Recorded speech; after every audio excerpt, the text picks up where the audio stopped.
Sandeep വാചസ്പതിയുമായിട്ടുള്ള on record programme തുടരുന്നു. നമ്മൾ പറയുമ്പോൾ എത്രയോ മുഖ്യമന്ത്രിമാരെ, എത്രയോ പ്രധാനമന്ത്രിമാരെ നമ്മൾ കണ്ടിരിക്കുന്നു. ഇവിടെ നമ്മൾ കാണുന്ന മാതൃക ലാൽകൃഷ്ണ അദ്വാനിയുടെയാണ്. ഹവാല ഡയറിയിൽ, ജയിലിൻ്റെ ഡയറിയിൽ LKA എന്നൊരു പേര് ആരോ എഴുതി വെച്ചപ്പോൾ അദ്ദേഹം തൻ്റെ സ്ഥാനം രാജിവെച്ചതാണ്. എന്നാൽ അദ്ദേഹം ഒഫീഷ്യൽ പോസ്റ്റൊന്നുമില്ല, പ്രതിപക്ഷ നേതൃസ്ഥാനമാണ് രാജിവെച്ച്. MP സ്ഥാനവും രാജിവെച്ചിട്ട് ഇതിനകത്ത് സത്യാവസ്ഥ തീരാതെ ഞങ്ങൾ വരില്ല എന്ന് പറഞ്ഞൊരു മാതൃക ഇവിടെയുണ്ട്. അതിലും എത്രയോ വലിയ പോസ്റ്റിലാണ് ഇപ്പോൾ പിണറായി വിജയൻ ഇരിക്കുന്നത്. ഒരു സംസ്ഥാനത്തിൻ്റെ മുഖ്യമന്ത്രിയാണ്. അപ്പോൾ പിണറായി വിജയൻ ഈ പോരാളി ഷാജിമാർക്ക് സ്റ്റാറ്റസ് ഇടാൻ വേണ്ടി മാസ് ഡയലോഗ് അടിക്കുന്നതല്ലാതെ ആത്യന്തികമായി എന്താ ചെയ്തിട്ടുള്ളത്? പിണറായി വിജയൻ എന്താ തൻ്റെ ഇടമുള്ള മുഖ്യമന്ത്രിയാണെങ്കിൽ പറയേണ്ട, അന്വേഷണം വരട്ടെ, അന്വേഷിക്കട്ടെ, എൻ്റെ കൈകൾ ശുദ്ധമാണോ എന്ന് അന്വേഷണത്തിലൂടെ പുറത്തു വരട്ടെ എന്ന് എത്രയോ മുഖ്യമന്ത്രിമാർ കേരളത്തിൽ പറഞ്ഞിരിക്കുന്നു. ഈ ഉമ്മൻചാണ്ടി പറഞ്ഞു എത്രയോ ആരോപണങ്ങൾ. ഇപ്പോൾ ഉമ്മൻചാണ്ടി BJP കാരനൊന്നുമല്ല, ഉമ്മൻചാണ്ടി മരിച്ചതുകൊണ്ട് വിശുദ്ധനാക്കി പറയുകയുമല്ല. എത്രയോ അദ്ദേഹത്തിൻ്റെ നിലപാട് എത്രയോ മാന്യമായിരുന്നു. എത്രയോ ഇതിനു മുമ്പുള്ള കമ്മ്യൂണിസ്റ്റ് മുഖ്യമന്ത്രിമാരുണ്ടായിരുന്നു. കമ്മ്യൂണിസ്റ്റുകാരൊന്നും അഴിമതിയിൽ നിന്ന് മുക്തരല്ല. EMSൻ്റെ കാലം മുതൽ ഇവർ അഴിമതി നടത്തി തന്നെ വരുന്നത്. എല്ലാ കമ്മ്യൂണിസ്റ്റ് മന്ത്രിസഭയുടെ വലിയ അഴിമതി ആരോപണമുണ്ട്. നമ്മൾ പറയുമ്പോൾ ചരിത്രം അറിയാതെ ചുമ്മാതെ കുറേ ഉമ്മാർ എന്തൊക്കെയോ പറയുന്നതല്ല. എല്ലാ കമ്മ്യൂണിസ്റ്റ് പാർട്ടി മന്ത്രിസഭയുടെ വലിയ അഴിമതി ഉണ്ടായിട്ടുണ്ട്. നായനാരുടെ കാലത്താണ് +2 കോഴ ഉണ്ടായത്. കേരളം കണ്ട ഏറ്റവും വലിയ കോഴകളുണ്ടായിരുന്നു +2 കോഴ. ഇതൊന്നും ആർക്കും അറിയാൻ വയ്യത്തൊന്നുമല്ല. ആ അരി കുംഭകോണം മുതലുണ്ടായ, കുംഭകോണം എന്നുള്ള വാക്ക് കേരളത്തിന് സമ്മാനിച്ചത് കമ്മ്യൂണിസ്റ്റുകാരാണ്. അതവിടെ നിൽക്കട്ടെ, ഞാൻ അതിലേക്ക് പോകുന്നില്ല. അപ്പോൾ ഈ ഒരു കാര്യം വരുമ്പോൾ എന്തായിരുന്നു പിണറായി വിജയൻ പറയേണ്ടത്? ഒരു ഭരണാധികാരി എന്നല്ലേ, അയാൾ കമ്മ്യൂണിസ്റ്റ് ആയതുകൊണ്ട് നന്മയുണ്ടെന്നൊന്നും ഞാൻ വിശ്വസിക്കുന്നില്ല. പക്ഷെ ഒരു ഭരണാധികാരി പറയേണ്ടത് എന്താ? അന്വേഷിക്കട്ടെ, എൻ്റെ മകളെന്നല്ല ആരുടെ പേരിൽ ഒരു അന്വേഷണം വരട്ടെ എന്ന് പറയേണ്ട ആള് എന്തിനാണ് നിങ്ങൾ ഖജനാവിലെ പണമെടുത്ത് കേസ് നടത്തുന്നത്? എൻ്റെ ചോദ്യം ഇവിടെയാണ്. അങ്ങേരുടെ മകൾ അഴിമതി നടത്തിയെന്ന ആരോപണം വരുമ്പോൾ ഇത്രയും കാലം സമ്പാദിച്ച പണമെടുത്തല്ലേ ചെയ്യേണ്ടത്? തീർച്ചയായിട്ടും. എന്തിനാണ് എൻ്റെയും നിങ്ങളുടെയും ടാക്സ് നികുതി പണം എന്തിനാണ് മേടിക്കുന്നത്? ഇവിടെ കേരളം പട്ടിണിയിൽ നിന്നും കടുത്ത ദാരിദ്ര്യത്തിലേക്ക് പോയിക്കൊണ്ടിരിക്കുക. ആ സമയത്ത് എന്തിനാണ് ഇത് കാണിക്കുന്നതെന്ന് ചോദിക്കാൻ തൻ്റെ ഇടമുള്ള ഒരുത്തനൊന്നും ആ പാർട്ടിയിലില്ല. നമ്മൾ ചോദിക്കുക, അപ്പോൾ പ്രതിപക്ഷത്തിന് എന്താ റോളെന്ന് ചോദിക്കുക. നമുക്ക് ചോദിക്കാനല്ല, എന്താ ചെയ്യാൻ പറ്റും? പണ്ട് എന്ത് ചെയ്താലും ഞാൻ അനങ്ങില്ല എന്നൊരു ഏകാധിപതി തീരുമാനിച്ചാൽ ഇവിടെ പട്ടാള ഭരണമൊന്നുമല്ല. നമുക്ക് അട്ടിമറിച്ച് നാളെ ക്ലിഫ് ഹൗസിലേക്ക് ഇരച്ചു കയറി പിണറായി പ്രശ്നങ്ങൾ ഉണ്ടായിട്ടും പിണറായി വിജയൻ അനങ്ങുന്നില്ല എന്നുള്ളത് ശരി. അത് നമ്മൾ നാട്ടു ചൊല്ലില്ലേ, നാണമില്ലാത്തവൻ്റെ ആല് വിളിച്ച് അത് തണലാണ്. അതേപോലെയുള്ളൂ ഞങ്ങളിതിനെ കാണുന്നുള്ളൂ. അല്ലാതെ എന്താണ് അതൊരു നിലപാടാണോ എന്ന് എൻ്റെ ചോദ്യം. നിങ്ങൾ എന്നെ പറ്റി എന്ത് പറയും? ഞാൻ മൈൻഡ് ചെയ്തില്ല. നിങ്ങൾക്ക് എന്നെ എന്ത് ചെയ്യാൻ പറ്റും? ഞാൻ എൻ്റെ ചോദ്യോടെയാണ്. നിങ്ങൾ പറഞ്ഞു നടക്കുകയാണ്, നിങ്ങൾ ഇങ്ങനെ പറഞ്ഞു. ഞാനിതൊന്നും മൈൻഡ് ചെയ്യുന്നില്ല. നിങ്ങൾക്ക് ആത്യന്തികം എന്നെ 2 അടി തരാം അല്ലേ? ഞാൻ വഴിക്ക് പോകുമ്പോൾ ഇരുട്ടടി അടിക്കുക നിങ്ങൾക്ക്, അല്ല നിങ്ങൾ ഗുണ്ടകളെ കൂട്ടിയോ തന്നെ തല്ല. ഇതല്ലേ ഇപ്പോൾ ചെയ്യാൻ പറ്റുള്ളൂ. പിന്നെ ജനാധിപത്യത്തെ നമുക്കങ്ങനെ മുഖ്യമന്ത്രിയോട് ചെയ്യാൻ പറ്റുമോ? ഒരു ജനാധിപത്യത്തിൻ്റെ എല്ലാ റിസോഴ്സും നമ്മൾ ഉപയോഗിക്കുന്നു. പത്രസമ്മേളനം നടക്കുന്നു, പ്രതിഷേധങ്ങൾ നടത്തുന്നു, പ്രസ്താവനകൾ നടത്തുന്നു, നിയമ പോരാട്ടങ്ങൾ. ഇതിൽ കൂടുതൽ എന്താ ചെയ്യേണ്ടത്? പക്ഷേ ഇതൊന്നും എന്നെ ബാധിക്കുന്നില്ല എന്നൊരാൾ തീരുമാനിച്ചാൽ അയാൾ നാണം കെട്ട് അവിടെ ഇരിക്കലല്ലേ. ഇത് ഞാൻ എപ്പോഴും പറയുന്നത്, നമ്മൾ ഈ ജനാധിപത്യത്തെ വിലയിരുത്തുന്നതിൽ പലപ്പോഴും മാധ്യമങ്ങളും ഇവിടുത്തെ ഒരുപറ്റം ജനങ്ങളും പരാജയപ്പെടുന്നു എന്നാണ് എനിക്ക് വിലയിരുത്തുന്നത്. കാര്യം ഞാനൊക്കെ ഒരു ഫേസ്ബുക്കിൽ ഞാൻ പലപ്പോഴും ഈ ഒരു അവസരം കിട്ടുകൊണ്ട് ഇതിൻ്റെ കൂടെ ചേർത്ത് പറയാണ്. അത് എൻ്റെ ഒരു ഫേസ്ബുക്കിന് വാളിൽ തന്നെ എഴുതണമെന്ന് ഞാൻ വിചാരിച്ചാൽ ഇപ്പോൾ നിങ്ങളിൽ കൂടി അങ്ങ് പറയാം. അപ്പോൾ നമ്മൾ എന്തെങ്കിലും ഒരു കാര്യം എഴുതിയാൽ അപ്പോൾ അതിൻ്റെ താഴെ ഒരു കേസ് കൊടുക്കുന്നില്ലേ? നിങ്ങൾ നോക്കിയാൽ മതി. നമ്മളൊക്കെ എന്തെങ്കിലും ഒരു സാധനം എഴുതിയാൽ, ഇപ്പോൾ ഒരാൾ നടത്തിയ ഒരു അഴിമതിയെപ്പറ്റി അല്ലെങ്കിൽ ഒരു അപകീർത്തികരമായ ഒരു കേസ് കൊടുക്കും. ജനാധിപത്യത്തിൽ കോടതിയല്ല അൾട്ടിമേറ്റം. ഞാൻ അങ്ങനെയാണ്, ജനങ്ങളാണ് തീരുമാനിക്കുന്നത് ആണല്ലോ. ഒരു പണ്ട് ജവഹർലാൽ നെഹ്റു പറഞ്ഞൊരു കാര്യമുണ്ട്, രാഷ്ട്രീയക്കാരൻ്റെ ആദ്യത്തെയും അവസാനത്തെയും ചുമതല എന്നുള്ളത് എന്താണ്? ടു എഡ്യൂക്കേറ്റ് പീപ്പിൾ എന്നാണ് ഞാൻ വിശ്വസിക്കുന്നത്. അപ്പോൾ രാഷ്ട്രീയക്കാരൻ ചെയ്യേണ്ട ജനത്തിനെ ബോധവൽക്കരിക്കുക. നിങ്ങൾക്ക് ഇഷ്ടമുള്ളവർ ചെയ്യും. പിന്നെ പക്ഷേ നീ വീഴാൻ പോകുന്ന കുഴിയെപ്പറ്റി എനിക്ക് പറഞ്ഞു തരാനേ പറ്റുള്ളൂ. നീ വീഴാനാണ് തീരുമാനം, നീ പോയി വീഴുക. ഞാനും ചിലപ്പോൾ അതിൻ്റെ തിക്തഫലം അനുഭവിക്കേണ്ടി വരുമായിരിക്കും. പക്ഷെ അനുഭവിച്ചേ പറ്റുള്ളൂ. എന്ത് ചെയ്യും? മലയാളികളോട് നമുക്ക് പറയാനേ പറ്റുള്ളൂ. അല്ല ഇതെല്ലാം പോയി കോടതിയിൽ പോയിട്ട് നിവാരണം ഉണ്ടാക്കേണ്ട കാര്യങ്ങളല്ല രാഷ്ട്രീയം, ആണോ? അപ്പം നമ്മൾ ഫേസ്ബുക്കിൽ എഴുതിയാൽ അപ്പോൾ പറയുന്നത് എന്താ കേസ് കൊടുക്കാതെ? അപ്പം ഞാൻ അതേ രീതിയിൽ പറയുന്നു, പിണറായി വിജയനെ അങ്ങനെ നിയമ പോരാട്ടങ്ങളിൽ കൂടി താഴെ നടക്കേണ്ടതാണെന്ന് ഞാൻ വിശ്വസിക്കുന്നില്ല. അങ്ങനെ നിയമ പോരാട്ടം നടത്തുന്നുണ്ടോ പ്രതിപക്ഷം? നിയമം നടക്കുന്നുണ്ടല്ലോ ഇവിടെ. നമ്മൾ നടത്തിയില്ലെങ്കിലും സർക്കാർ എന്ന നിലയിൽ ഒരു ഏജൻസികൾ കേസ് നടത്തുന്നുണ്ടല്ലോ. ചില വ്യക്തികൾ പോയതിൻ്റെ ഭാഗമായി സർക്കാർ ഏജൻസികളുടെ കേസ് നടക്കുന്നുണ്ട്. ഞാൻ പറഞ്ഞത് അതിനകത്തൊരു പ്രതിപക്ഷ പാർട്ടി എന്ന നിലയിൽ നമ്മൾ കേസ് നടത്തിയല്ല പിണറായി വിജയൻ ഇറക്കി വിടേണ്ടത്. ജനാധിപത്യ രീതിയിൽ അയാളെ ഇറക്കി വിടണം. എന്താണ് ജനങ്ങൾക്ക് കൊടുക്കാൻ പറ്റുന്ന ശിക്ഷ? അടുത്ത തെരഞ്ഞെടുപ്പിൽ ജനങ്ങൾക്ക് കൊടുക്കുന്ന ശിക്ഷയാണ് ഇപ്പോൾ നടന്നുകൊണ്ടിരിക്കുന്നത്. അത് ജനങ്ങൾക്ക് കിട്ടിക്കൊണ്ടിരിക്കുന്ന ശിക്ഷ. അതിനൊരു തിരിച്ചടി ഉണ്ടാവണമല്ലോ. അടി ഉണ്ടായ തിരിച്ചടി ഉണ്ടാവും. അപ്പൊ ആ തിരിച്ചടി എങ്ങനെ നിങ്ങൾ കൊടുക്കാൻ പോണത്? ഞങ്ങൾ VD സതീശൻ കേസ് കൊടുക്കുന്നുണ്ടോ, K സുരേന്ദ്രൻ കേസ് കൊടുക്കുന്നുണ്ടോ എന്ന് നോക്കിയിട്ടാണോ ജനം പ്രതികരിക്കേണ്ടത്? ഞാൻ ആ ഒരു മനസ്ഥിതിയാണ് ചോദ്യം ചെയ്യുന്നത്. ജനാധിപത്യത്തിൽ കേസല്ല അൾട്ടിമേറ്റം. അത് കേസ് വരികയോ വരാതിരിക്കുകയോ ചെയ്യും. ജനാധിപത്യത്തിൽ ജനം പ്രതികരിക്കണം. ജനം എങ്ങനെ പ്രതികരിക്കണം? ഞാൻ എപ്പോഴും പറയും, ഞാൻ ചിലപ്പോൾ BJPയുടെ കമ്മിറ്റിയിൽ പോകുമ്പോൾ എല്ലാവരോടും പറയുന്നൊരു കാര്യമുണ്ട്. ഒരു 5 വർഷം കൂടുമ്പോൾ ഒരു 30 സെക്കൻഡ്സിന് വേണ്ടിയിട്ടാണ് നിങ്ങളുടെ പ്രവർത്തനം, അല്ലേ? ഒരു 30 സെക്കൻഡാണ് കിട്ടുക. അവൻ ആ സ്വിച്ചിലോട്ട് ഒന്ന് അമർത്തുമ്പോൾ അവന്റെ മനസ്സിനെ സ്വാധീനിക്കണം. അതിനുവേണ്ടിയാണ് ഈ 5 വർഷത്തെ അഭ്യാസം മുഴുവൻ. തീർച്ചയായിട്ടും ആണ്. ഇത് ജനം മനസ്സിലാക്കണം. അപ്പൊ ഈ ജനമാണ് തീരുമാനിക്കുന്നത്. പക്ഷേ ഇപ്പൊ 8 വർഷമായിട്ട് അനുഭവിച്ചുകൊണ്ടിരിക്കുകയാണല്ലോ. അതെ ഞാൻ പറഞ്ഞ സാർ, അതിപ്പോ ജനം അത് തീരുമാനിച്ചു. ഇവിടെ ഇപ്പോൾ വേറൊരു കാര്യമുണ്ട്. പ്രതിപക്ഷത്തിന്റെ റോൾ വളരെ കൃത്യമായിട്ട് ചെയ്ത് എനിക്ക് തോന്നുന്നു ഗവർണറാണെന്ന് തോന്നുന്നു.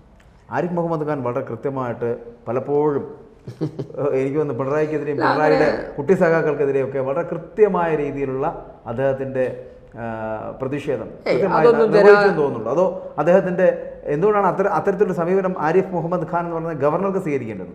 അല്ല, അത് അദ്ദേഹത്തിന്റെ വ്യക്തിപരമാണെന്ന് ഞാൻ കരുതുന്നുള്ളൂ. അതൊന്നും ഒരു ജനാധിപത്യമാണെന്ന് ഞാൻ കരുതുന്നില്ല.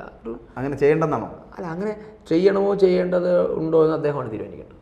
അല്ല, അങ്ങനെ ചെയ്തതിൽ തെറ്റുണ്ടോ? അല്ലാതെ ഞാൻ പറഞ്ഞത് തെറ്റുണ്ടോ എന്ന്, അങ്ങനെ ചെയ്യരുത് എന്ന് എന്തായാലും ഹീറോ ആണ്. അതാ ഞാൻ പറഞ്ഞത്, അങ്ങനെ ഒരു ഗവർണർ അങ്ങനെ ചെയ്യരുത് എന്ന് നമ്മളുടെ പ്രോട്ടോക്കോളൊന്നും ഉണ്ടെന്ന് എനിക്ക് തോന്നുന്നില്ല. അപ്പം അതുകൊണ്ട് അതിൻ്റെ അകത്തെ ഔചിത്യവും അനൗചിത്യവും തീരുമാനിക്കുന്നത് അദ്ദേഹമാണ്. അതല്ലാതെ അദ്ദേഹമാണ് പ്രതിപക്ഷമെന്നൊന്നും ഞാൻ വിശ്വസിക്കുന്നില്ല. പക്ഷെ അദ്ദേഹം ചെയ്തതിനോട് യോജിപ്പില്ലേ? അല്ല, അതാ ഞാൻ പറഞ്ഞത്. അത് ആപേക്ഷികം. ഞാൻ പറഞ്ഞത് അത് ആപേക്ഷികമാണെന്നാണ് ഞാൻ പറഞ്ഞത്. അങ്ങനെ അതാണ് ജനാധിപത്യം എന്ന് ഞാൻ വിശ്വസിക്കുന്നത്. അതുകൊണ്ടാണ് ഞാൻ പറഞ്ഞല്ലോ, അത് ജനാധിപത്യമൊന്നുമല്ല, അത് അദ്ദേഹത്തിന്റെ വ്യക്തിപരമായ കാര്യം. അദ്ദേഹത്തിനോട് അപമര്യാദയെ പെരുമാറേണ്ടവനോട് തിരിച്ച് ചോദ്യം ചെയ്യാന്നുള്ളത് അദ്ദേഹത്തിന്റെ നട്ടലാണ്, തന്റെ ഇടമാണ്. അത് അദ്ദേഹം കാണിച്ചു. അത് യുവമോർച്ച ഒരിക്കൽ പറഞ്ഞു പറയാം, ഞങ്ങളെ തല്ലിയാ ഞങ്ങൾ തിരിച്ചു തരും എന്നുള്ള മാനസിക വ്യാപാരത്തിലേക്ക് എത്തിയെന്നുള്ളതാണ്. അല്ല, അതാ ഞാൻ ആദ്യം പറഞ്ഞു, അതൊരു മനുഷ്യന്റെ ബേസിക് ഇൻസ്റ്റിങ്ക്റ്റ് ആണ്. അതിലേക്കൊരു ഗവർണറെ എത്തിക്കാതിരിക്കുക എന്നുള്ളതാണ് മാന്യത. ഇപ്പം ഞാൻ ചോദിക്കുന്നു, പണ്ടൊരാൾ ചോദിച്ച പോലെ അമ്മയെ തല്ലുന്ന നിർത്തിയോ എന്ന് പണ്ടൊരാൾ ചോദിച്ചപ്പോൾ യേസ് പറഞ്ഞാലും നോ പറഞ്ഞാലും കുടുങ്ങി പോകുന്ന അവസ്ഥ. ഞാൻ ചോദിക്കുന്നത്, അമ്മയെ തല്ലരുത് എന്നുള്ളത് ഒരു ലോക മര്യാദ, തല്ലിയാലും എന്ത് ചെയ്യാൻ പറ്റും? ഞാൻ ചോദിക്കണത് ചില എറ്റിക്യൂറ്റി ഉണ്ട് നമ്മുടെ സമൂഹത്തിൽ, അല്ലേ? നിങ്ങൾ ഇപ്പം എന്താ പറയുന്നത്, ഒരാളെ പള്ളു പറയണം അല്ലെങ്കിൽ പൊതു സ്ഥലത്ത് വെച്ച് തെറി പറയണോ? തെറി പറയുന്നതിന് എന്താ നിങ്ങൾക്ക് ചെയ്യാൻ പറ്റും? തീർത്തോട്ടെ. അപ്പൊ അവരവരുടെ സ്റ്റാൻഡേർഡ് തീരുമാനിക്കേണ്ട അവരവരാണ്. അപ്പൊ ഗവർണറെ ഇതിലേക്ക് എത്തിച്ചതാരാ? ഇതൊക്കെ നമ്മൾ ഇതൊന്നും നമുക്ക് അങ്ങനെ ബ്ലാക്ക് ആൻഡ് വൈറ്റിൽ അല്ലെങ്കിൽ IPCയുടെ സെക്ഷൻ പറഞ്ഞൊന്നും വ്യാഖ്യാനിക്കാൻ പറ്റില്ല. ഗവർണർ അങ്ങനെ ചെയ്യാൻ പാടില്ലാത്ത ആളാണ്. പക്ഷെ ഗവർണർ എന്തുകൊണ്ട് അങ്ങനെ ചെയ്തു, എന്തിന് ചെയ്യിച്ചു? സാഹചര്യം അല്ലേ? ആ സാഹചര്യം ഒരുക്കാതിരിക്കൽ ആരുടെ ചുമതലയാണ്? അവിടെ എൻ്റെ ചോദ്യം.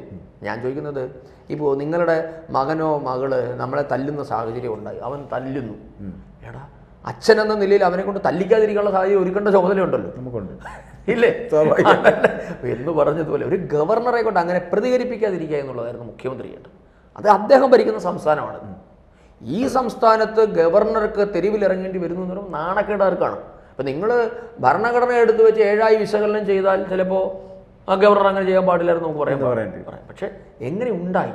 ഇപ്പൊ ഗവർണർ ചോദിച്ച ഒറ്റ ചോദ്യം, ഞാൻ പറഞ്ഞില്ലേ, ഞാൻ എപ്പോഴും പറഞ്ഞൊരു കാര്യമുണ്ട്, ഞാനൊരു മുഖ്യമന്ത്രിയോ ആരെങ്കിലും ആവുകയാണെങ്കിൽ, ഞാൻ രാഷ്ട്രീയക്കാരനാണ്, ഞാൻ ആവുകയാണെങ്കിൽ ഞാൻ എപ്പോഴും പറഞ്ഞത്, ഈ കരിങ്കൊടി പ്രശ്നത്തിൽ എന്താ ഇത്ര വലിയ ബുദ്ധിമുട്ട്?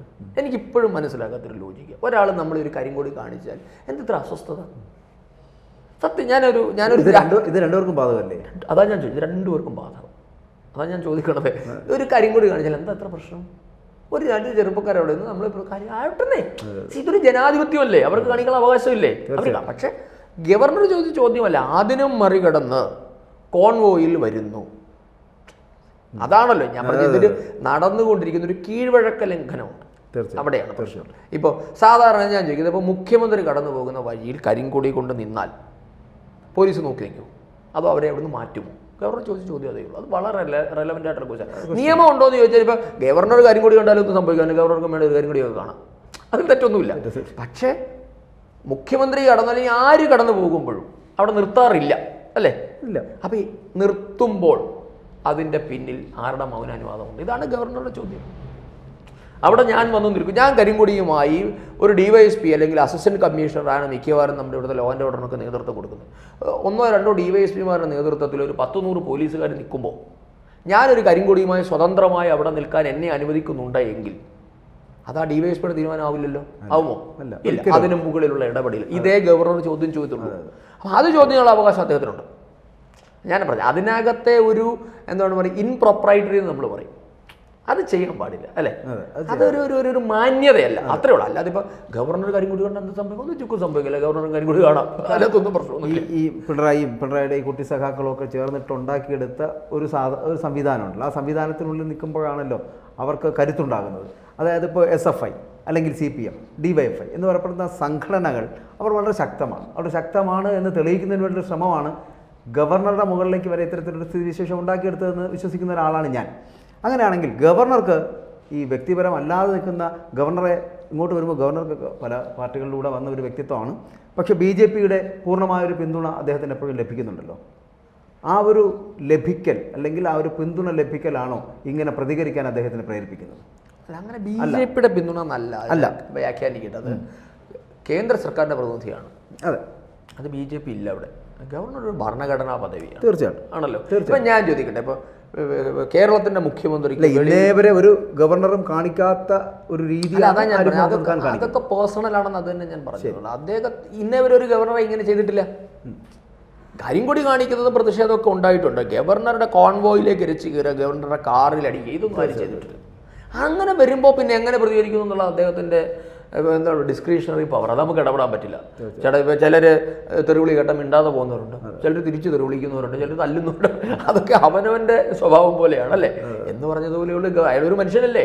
ഞാനത് അതൊരു ബേസിക് ഇൻസ്റ്റിങ്ക്റ്റ് ആണ്. ഇവിടെ സ്വതന്ത്രമായി സഞ്ചരിക്കാൻ ജീവിക്കാൻ ഏത് മനുഷ്യനുള്ളൊരു അവകാശമുണ്ട്, അത് അദ്ദേഹം വിനിയോഗിച്ചു. അതിനകത്ത് BJPയുടെ പിന്തുണയുടെ ഒരു ചോദ്യമേ വരുന്നില്ല. കാരണം നമ്മൾ ഗവർണർ തസ്തിക കേന്ദ്ര സർക്കാരിൻ്റെ പ്രതിനിധിയാണ്. തീർച്ചയായിട്ടും. അപ്പോൾ സ്വാഭാവികമായും അദ്ദേഹത്തിന് അതുകൊണ്ടാണല്ലോ പലപ്പോഴും പ്രതിപക്ഷം പോലും തിരിച്ച് CPM പ്രതിപക്ഷത്തുണ്ട് അവർ ഇത് തന്നെ പറയും.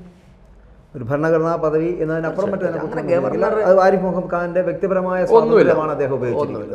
തീർച്ചയായിട്ടും. നമുക്കിപ്പോൾ ലോക്സഭാ തെരഞ്ഞെടുപ്പ് അടുക്കുന്നു. ലോക്സഭാ തെരഞ്ഞെടുപ്പ് അടുക്കുന്ന സാഹചര്യത്തിൽ BJPയുടെ ഒരു പ്രതീക്ഷയുണ്ടല്ലോ, അതെങ്ങനെയാണ്?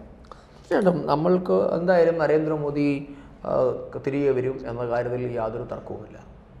നരേന്ദ്രമോദി ഇപ്പോൾ 400 സീറ്റാണോ 350 സീറ്റാണോ കിട്ടുന്നത് എന്ന കാര്യത്തിൽ മാത്രമാണ് ഇപ്പോൾ തർക്കം. ഇപ്പോൾ കഴിഞ്ഞ ദിവസം ഞാൻ ദേശീയ ചാനലിൽ ഒരു ചർച്ച കാണുകയായിരുന്നു. ആ ചർച്ചയിൽ രാജ്ദീപ് സർദേശായി പേര് പറയാമല്ലോ, 380 സീറ്റ്. അപ്പോൾ രാജ്ദീപ് സർദേശായി പറയുന്നത് 400 എത്തുമെന്ന കാര്യത്തിൽ അദ്ദേഹത്തിന് സംശയമുള്ള. അയാൾ എത്രയോ തെരഞ്ഞെടുപ്പുകൾ റിപ്പോർട്ട് ചെയ്തിട്ടുള്ള ഈ രാജ്യത്തെ തന്നെ ഒരു വലിയ ജേർണലിസ്റ്റാണ് ഈ രാജ്ദീപ് സർദേശായി. അപ്പോൾ അദ്ദേഹവും പറയുന്നതാണ് 400 കിട്ടുമെന്നുള്ള കാര്യത്തിലുള്ളത്. അപ്പം ആ ഒരു എന്താ പറയുന്നത് അന്തരീക്ഷം മന്ത്രിസഭ ഉണ്ടാക്കലല്ല, മന്ത്രിസഭയ്ക്ക് പകരം 400 എന്ന് പറയുന്ന സീറ്റിലേക്ക് എത്തുക. അത് ഞാൻ പറഞ്ഞില്ല, അതൊരു രാജ്യത്തെ ജനങ്ങൾക്ക് ഉണ്ടായ മാറ്റം, അവരുടെ ജീവിതത്തിൽ ഞാൻ ചോദിക്കുന്നത് ഈ 145 കോടി ജനങ്ങൾക്കും ജീവിതത്തിൽ പോസിറ്റീവായ മാറ്റം ഉണ്ടാക്കിയ ഏക ഭരണകൂടമാണ് നരേന്ദ്രമോദിയുടേത്. ഒരാൾക്ക് അതിനകത്ത് നിങ്ങൾക്ക് ജാതി മത രാഷ്ട്രീയ വർഗം ഏത് പരിഗണനയും മാറ്റിവെച്ചാലും എല്ലാവരുടെയും ജീവിതത്തെ പോസിറ്റീവായി ബാധിച്ച അല്ലെ പോസിറ്റീവായി സ്വാധീനിച്ച ഏക സർക്കാർ ഇന്ത്യയിലെ നരേന്ദ്രമോദിയുടേത്. നിങ്ങൾ നോക്കൂ. അപ്പോൾ ഞാനത് പൊളിറ്റിക്കൽ തീരുമാനങ്ങൾ മാത്രമല്ല, നിങ്ങൾ നടത്തുന്ന പേയ്മെൻറ്റുകൾ മുതൽ അല്ലേ, രാജ്യത്തെ എല്ലാ മനുഷ്യൻ്റെ പേയ്മെൻറ്റ് രീതി മാറിയില്ലേ, ഡിജിറ്റൽ പേയ്മെൻറ്റിലേക്ക്. അപ്പോൾ എല്ലാവരെയും സ്വാധീനിച്ചു. തീർച്ചയായിട്ടും. പക്ഷെ വേറൊരു സംശയം തുടങ്ങി സന്ദീപേ, ഇവിടെ തന്നെ ഞാനൊരു മാധ്യമപ്രവർത്തനം പേരെടുത്ത് പറയുന്നതല്ല, പക്ഷെ പറയാതിരിക്കാൻ പറ്റാത്തതുകൊണ്ട് ഈ ഉജ്ജ്വല യോജന പ്രകാരം ഗ്യാസ് കണക്ഷൻ കിട്ടുന്നതിനെ കുറിച്ചൊരു ചോദ്യം ഒരു ചാനലിൽ ഒരു ചർച്ചയ്ക്കിടയിലുണ്ടായി. ആ ചർച്ചക്കിടയിൽ നിന്നുകൊണ്ട് അതിൻ്റെ ഒരു മാധ്യമപ്രവർത്തകൻ പറയുകയാണ്, ഏതെങ്കിലും ഒരാളെ ഏകദേശം 2,10,000-ത്തിലധികം കണക്ഷൻസ് ഉജ്ജ്വല യോജന പ്രകാരം ലഭിച്ചു എന്നുള്ളതാണ് ആ ഡിസ്ട്രിക്റ്റിൽ നിന്ന് നമുക്ക് മനസ്സിലാക്കാൻ കഴിയും. പക്ഷേ ആ വ്യക്തി പറയുന്നത് അങ്ങനെ ഒരാളെ ചൂണ്ടിക്കാണിച്ച് തന്നാൽ മതി എന്നാണ്. അത് അത്രത്തോളം ഈ മാധ്യമപ്രവർത്തകർക്ക് മനസ്സിലാക്കാൻ പറ്റാത്ത വിധത്തിലായിപ്പോയോ? ഇപ്പോൾ ഈ പറഞ്ഞല്ലോ, ഇപ്പോൾ സന്ദീപ് പറഞ്ഞല്ലോ, ഈ മോദി കൊണ്ടുവന്ന പല പദ്ധതികളും ജനങ്ങളിലേക്ക് എത്തിയില്ല എന്നുള്ളത് കൊണ്ടാണോ, അതോ ഇത് പിന്നെ അറിഞ്ഞിട്ടും അറിയാതിരിക്കുന്നതായിരിക്കും? എന്തായാലും മനസ്സിലാക്കിയത് അല്ലാതെ മനസ്സിലാക്കി പുള്ളി താങ്കൾ കേട്ട് കാണും ആ റിപ്പോർട്ടർ ചാനലുമായിട്ട് ബന്ധപ്പെട്ട് വരുന്ന ആ ഒരു അന്നത്തെ ചാനൽ ചർച്ച. അല്ല ഞാനത് മനസ്സിലാക്കി. പുള്ളി ഇറങ്ങിയ കിണറ്റിൽ നിന്ന് ഇതുവരെ തിരിച്ചു കയറിയില്ലെന്ന് എനിക്കത് പറയാനുള്ളൂ. പുള്ളി ഇപ്പോഴും ആ കിണറ്റിലാണ്. ആ കിണറ്റിൽ കിടന്നോട്ടെ. ആ കിണറ്റിൽ നിന്ന് പുറത്തിറങ്ങിയവർക്കൊക്കെ കാര്യങ്ങൾ മനസ്സിലായിട്ടുണ്ട്.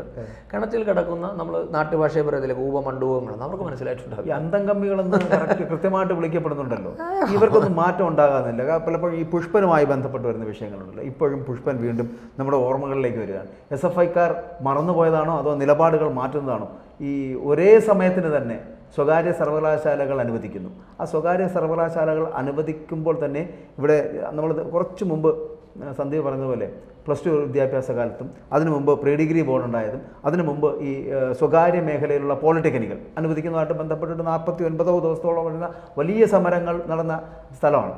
അപ്പോൾ ഇവിടെ പുഷ്പനും അതിൻ്റെ ഒരു കഥാപാത്രമായിരുന്നു.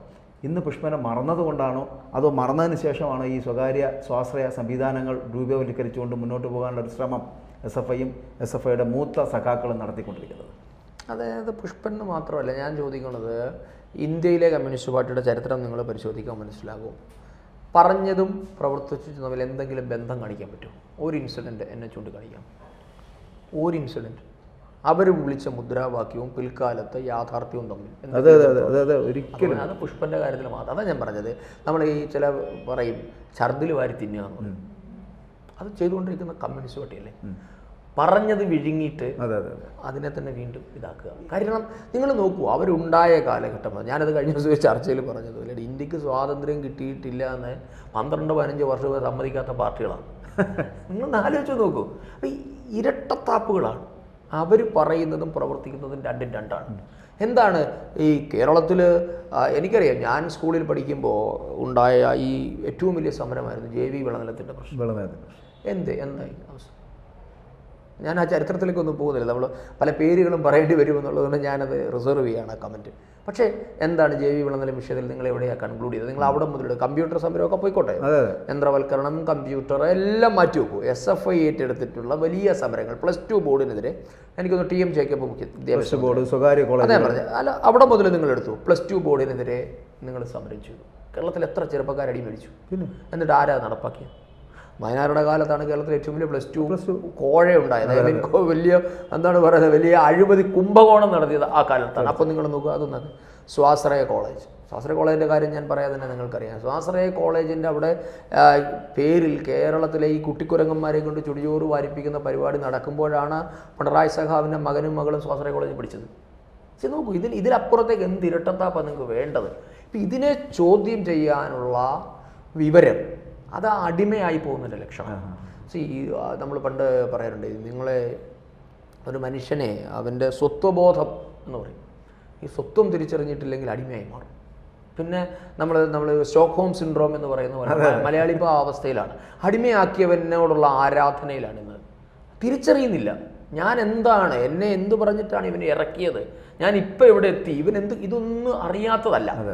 ഇത് പ്രശ്നമെന്ന് ഞാനതിനെ വിലയിരുത്തുന്നത് കൃത്യമായ എന്താ പറയുന്നത്, കൊടുക്കേണ്ടത് കൊടുത്തു, വീട്ടിലെ ഭാര്യയ്ക്ക് ജോലി കൊടുത്തു, പെങ്ങൾക്ക് ജോലി കൊടുത്തു, ലോണ് കൊടുത്തു, ഇങ്ങനെ ഇവരെ അടിമകളാക്കി നിർത്തിയേക്കുക. ഇവരുടെ ചിന്താശേഷി ഇവർ കളഞ്ഞു. അപ്പോൾ പാർട്ടിയുടെ ദാനമാണ് എൻ്റെ ജീവിതം, എൻ്റെ അച്ഛനാണ് പാർട്ടി എന്ന് പോലും ചിന്തിക്കുന്ന തരത്തിലേക്ക് ഇവന്മാർ മാറി. അതിൻ്റെ പ്രശ്നം അല്ലെ. ചിന്തിക്കുന്ന ഒരു മനുഷ്യൻ, പണ്ട് വിഖ്യാതനായ ഒരു ഫ്രഞ്ച് ചിന്തകൻ പറഞ്ഞിട്ടില്ലേ, നിങ്ങൾ ആദ്യത്തെ നിങ്ങൾ ഇഫ് യു ആർ എന്താണ് പറഞ്ഞത്, in your early 20s if you are not a communist you don't have heart എന്നാണ്. നിങ്ങളുടെ ആ 25 വയസ്സിന് മുമ്പുള്ള പ്രായത്തിൽ നിങ്ങൾ കമ്മ്യൂണിസ്റ്റ് ആയില്ലെങ്കിൽ നിങ്ങൾക്ക് ഹൃദയമില്ലെന്നാണ്. കാര്യം നമുക്ക് അത്ര ഹൃദയത്തിൽ വിപ്ലവം ഒക്കെ ഉണ്ടാവും. ലോകത്തിലെല്ലായിടത്തും കാണുന്ന അനീതിക്കെതിരെ, അസമത്വത്തിനെതിരെ നാളെ തന്നെ നാട് നന്നാക്കി കളയാൻ തോന്നുന്നൊരു പ്രായമാണ് ഈ ഒരു 15-25 ഇടയ്ക്കുള്ള പ്രായം. ആ സമയം നമ്മൾ കമ്മ്യൂണിസ്റ്റ് ആയി പോകും ആരായാലും. അദ്ദേഹം പറയണേ, if you are still continue as a എന്താണ് communist after your 30s you don't have brain എന്നാണ്. നിങ്ങളുടെ 30s ശേഷം നിങ്ങൾ കമ്മ്യൂണിസ്റ്റ് തുടരുന്നുണ്ടെങ്കിൽ നിങ്ങൾക്ക് ബുദ്ധി ഇല്ലെന്നാണ്. ബുദ്ധി ഇല്ലാത്തവന് മാത്രമേ പിന്നെ കമ്മ്യൂണിസ്റ്റ് തുടരാൻ പറ്റുള്ളൂ. നിങ്ങളുടെ ബുദ്ധി അടിയറവ് വെക്കണം. അല്ല, എനിക്ക് അവിടെ ഒരു ചോദ്യം വരുന്നത്, ഈ കേരളത്തിന്റെ ഒരു അവസ്ഥയാണല്ലോ വളരെ പരിതാപകരമാണ് അങ്ങനെയാണെങ്കിൽ. കാരണം ബുദ്ധിമാന്മാരുടെ സംസ്ഥാനമാണ് കേരളം എന്ന് പറയപ്പെടുമ്പോഴും എന്തുകൊണ്ടാണ് ഈ അന്തംകമ്മി കൂട്ടങ്ങൾ ഇപ്പോഴും വിജയിച്ചു വരുന്നുണ്ടല്ലോ, അവരെ വിജയിപ്പിക്കുന്നുണ്ടല്ലോ? എവിടെയാണ് രാഷ്ട്രീയപരമായി നോക്കൂ. അല്ല, അതാ ഞാൻ പറഞ്ഞ ആ വിജയം എന്നുള്ളത് എത്ര കാലത്തേക്ക്? ഇതൊന്നും ഒരു രാഷ്ട്രീയത്തിൽ ഒരു 10-40 വർഷമൊന്നും വലിയ കാലയളവൊന്നുമല്ല. കഴിഞ്ഞില്ലേ സർ? നിങ്ങൾ എവിടെ നിൽക്കുന്നു. ഇപ്പൊ നമ്മൾ അവസാനത്തെ ഇറയിലാണ് നിൽക്കുന്നത്. ഞാൻ മുമ്പ് പറഞ്ഞു, അന്തിക്രിസ്തുവിന്റെ വരവ് പോലെ വിജയനോട് കൂടി കമ്മ്യൂണിസ്റ്റ് അവസാനിക്കുന്നു. കമ്മ്യൂണിസ്റ്റത്തിന്റെ അവസാനത്തെ മുഖ്യമന്ത്രി ഞാൻ പിണറായി വിജയൻ എന്നുള്ള വ്യക്തിയോ അങ്ങനെ മാത്രമല്ല പറഞ്ഞു. ഞാൻ പറഞ്ഞ കമ്മ്യൂണിസം എന്ന് പറയുന്ന പ്രത്യയ ശാസ്ത്രത്തെ പറ്റിയാണ് പറഞ്ഞു. അത് കഴിഞ്ഞില്ലേ? ഇത് നമ്മൾ പറയുക കലാശക്കൊട്ട് പോലെ ഇങ്ങനെ നടക്കുകയാണ് ഈ സാധനം. ഇത് കഴിയും. ഇപ്പം നിങ്ങൾ നോക്കൂ, അതുകൊണ്ടാണ് നമ്മളതിനെ വീണ്ടും വലിയ തലത്തിലേക്ക് പോയി കഴിഞ്ഞാൽ കേരളത്തിൽ നിന്നുണ്ടാകുന്ന കുടിയേറ്റം. ഇന്ന് കുടിയേറ്റത്തെ ഏറ്റവും കൂടുതൽ പ്രോത്സാഹിപ്പിക്കുന്ന CPM ആണ്. കാര്യം ചെറുപ്പക്കാരായി ഇവിടെ നിൽക്കരുതെന്നുള്ള അവരുടെ താല്പര്യമുണ്ട്. നിന്ന് കഴിഞ്ഞാൽ അവന് മാറ്റി കൂട്ടി. ഇപ്പൊ ഇറങ്ങുന്ന ചെറുപ്പക്കാർക്കൊന്നും അതിന്റെ ഇടയിലാണ് ഇപ്പോൾ ഈ സ്വാശ്രയ കോളേജുകളുടെ വരവ് എന്ന് പറയുന്നത്. അതാ ഇപ്പൊ ഇറങ്ങുന്ന ചെറുപ്പക്കാരൊന്നും ഇവിടെ നിൽക്കരുത് എന്നുള്ളതാണ് CPM രാഷ്ട്രീയ തീരുമാനം. ഞാൻ ചോദിക്കട്ടെ, ഈ വിദേശ സർവകലാശാലയുടെ ബ്രാഞ്ച് ഇവിടെ തുടങ്ങി ഇവിടെ എല്ലാവരും പോയി പഠിക്കൂ? എനിക്ക് തോന്നുന്നില്ല. അവർ പറയുന്ന വേറൊരു കാര്യം, സ്വാശ്രയ കോളേജുകൾ മറ്റുള്ള സ്ഥലങ്ങളിലേക്ക് സ്ഥാപിക്കുമ്പോൾ അവർ കൊടുക്കുന്ന ഫെസിലിറ്റീസ് ഉണ്ടല്ലോ, അത് ഇവിടെ കൊടുക്കാൻ പറ്റുമോ? എടാ ഞാൻ ചോദിക്കുന്നത്, ഇവിടെ ഇപ്പം നാളെ ഓക്സ്ഫോർഡ് യൂണിവേഴ്സിറ്റി തിരുവനന്തപുരത്ത് ഒരു ഓഫ് ക്യാമ്പസ് സെന്റർ തുടങ്ങിയാൽ അവിടെ ഇവന്മാർ കൊടികാട്ടി ചെല്ലത്തില്ലേ? അവിടെ ഞാൻ ചോദിക്കുന്നത്, ഓക്സ്ഫോർഡ് വന്നിട്ടെന്നുണ്ട കഥ അല്ല, ഇവിടെ സ്പെഷ്യൽ എക്കണോമിക് സോണിൽ തുടങ്ങണം.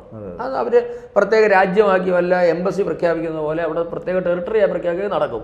അതല്ലേ ഇവിടെ മറ്റേ ഇവന്റെ തുണിയും പൊക്കി കൊണ്ട് ചെല്ലുമല്ലോ. അപ്പം അതുകൊണ്ടൊന്നും ഒരു കഥയുണ്ടല്ലോ, പിള്ളേർ വെളിയിൽ തന്നെ പോയി പഠിക്കുക. ഇവിടെ നിന്ന് തുടങ്ങി ആരും വരും. ഇവന്റെ മനസ്ഥിതി മാറാതെ, ഇവന്റെ നിലപാട് മാറാതെ ഒന്നും ഇവിടെ ആരും അതിന് കഥയൊന്നും അല്ല. ഇവിടുത്തെ ഞാൻ പറഞ്ഞത്, ഇവിടെ ജനാധിപത്യപരമായിട്ട് രാഷ്ട്രീയപരമായിട്ട് കേരളത്തിൽ ഒരു വിഭാഗം കമ്മ്യൂണിസ്റ്റുകാരുണ്ട്, ഇല്ല എന്ന് നമുക്കൊരിക്കലും പറയാൻ കഴിയില്ലല്ലോ. ഒരു 38% വരുന്ന വോട്ട് അവർ വളരെ കൃത്യമായി സ്വീകരിക്കുന്നില്ലേ, അത് നേടിയെടുക്കുന്നുമുണ്ട്. അവർക്ക് എന്തുകൊണ്ടാണ് മാറ്റം ഉണ്ടാകാതെ? സന്ദീപ് പറഞ്ഞതുപോലെ ഒരു 20 to 25 അല്ലെങ്കിൽ 50 to 25 എന്ന് പറയപ്പെടുന്ന പീരീഡിൽ വിപ്ലവം തലയ്ക്ക് പിടിക്കുന്നത് കൊണ്ടാണ് എന്ന് പറയും. അപ്പോൾ കമ്മ്യൂണിസ്റ്റുകാരാണ്. എന്നാൽ 30s കഴിയുമ്പോൾ മണ്ടന്മാരായി പോകുന്നവർ ഈ അന്തം കമ്മികളായി വീണ്ടും ജീവിക്കുന്നു എന്നുള്ളത് കൊണ്ടാണോ ഈ 38% ഇന്നും വോട്ട് ചെയ്ത് ഇവരെ ജയിപ്പിക്കുന്നത്? അതിന് പല ഘടകങ്ങളുണ്ട്. മുമ്പ് പറഞ്ഞതുപോലെ നമ്മൾ കൊടുക്കുന്ന ഇൻഡിവിജ്വൽ പെർക്സ്, നിങ്ങളുടെ പരീക്ഷ എഴുതിയിലെ ജയിപ്പിക്കൽ, അതെ, കേസിലകപ്പെട്ട ഞാൻ പറഞ്ഞു, ഇതൊരു വലിയ നെറ്റ്വർക്കാണ്, മാഫിയ നെറ്റ്വർക്കാണ്. നമ്മളിത് അടുത്തുനിന്ന് കണ്ടതുകൊണ്ട് ഞാൻ പറയുന്നത്, കോളേജിലേക്ക് വരുന്ന ചെറുപ്പക്കാരെ ചെറിയ ചെറിയ കേസുകളിൽ പെടുത്തുക, അവന് കള്ള് മേടിച്ചു കൊടുക്കുക, അവന് കഞ്ചാവ് കൊടുക്കുക, അവൻ്റെ അടിമയാക്കി കൊണ്ടുനടക്കുക, അവനുണ്ടാക്കുന്ന കുഴപ്പങ്ങൾക്കൊക്കെ ഇവർ തന്നെ ജാമ്യം എടുത്തു കൊടുക്കുക. 2 തവണ കഴിയുമ്പോൾ ഈ പയ്യന്മാർ അവരുടെ കൂടെ ആയി പോകും. അവൻ വളർന്നു വരുമ്പം പരീക്ഷ എഴുതിയിൽ അവനെ ജയിപ്പിച്ചു കൊടുക്കും, അവന് എവിടെയെങ്കിലും സർക്കാർ ജോലി മേടിച്ചു കൊടുക്കും, അവൻ്റെ പെങ്ങൾക്ക് കല്യാണം നടക്കാത്തതുകൊണ്ട് ഇങ്ങനെ ഇവനെ ഇങ്ങനെ മയക്കിയിടുകയാണ്. അവൻ്റെ ഭാവി കളഞ്ഞുകൊണ്ടാണെന്ന് അവന് മനസ്സിലാവുന്നില്ല. മനസ്സിലാക്കുമ്പോഴത്തെ കാലം പോകും. ഇപ്പം നിങ്ങൾ നോക്കൂ, നിങ്ങളൊരു 60 വയസ്സ് കഴിഞ്ഞ് കമ്മ്യൂണിസ്റ്റായിട്ട് ചോദിച്ചാൽ എന്തായാലും ഇങ്ങനെ ഇനി ചെങ്കൊടി പുതച്ച് ചത്തേക്കാം, ഇതാണ് അവരുടെ ലൈൻ. ഇവരാരും കമ്മ്യൂണിസ്റ്റ് പാർട്ടിയോട് സ്നേഹിച്ചത് കൊണ്ടൊന്നുമല്ല. അതേ പറഞ്ഞ ഐഡിയോളജി എവിടെയോ പോയി. ഇന്ന് നടക്കുന്നത് എന്താണ്? മണി പവറിൻ്റെ മാത്രം.